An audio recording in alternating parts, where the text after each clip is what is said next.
abakobwa 10 biteguye umukwe, abayatinzeho ubwo bose barahunikira, aje asanga batanu gusa aribo biteguye, naho abandi 5 b'abapfu barashoberwa.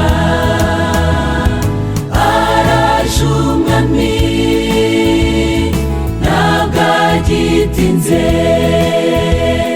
tabaza yanyu ahoreye aka, Yesu azaza asange twiteguye. Mwene data haranira kuzagerayo, araje umwami ntabwo agitinze, tabaza yanyu ahoreye aka, Yesu azaza asange twiteguye.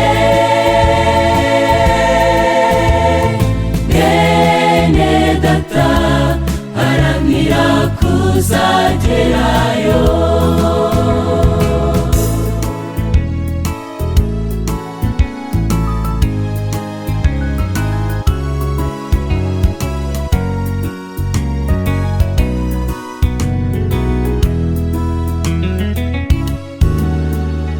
Tuzabona umwami atungutse ku bicu, aje kujyana biteguye kumusanganira.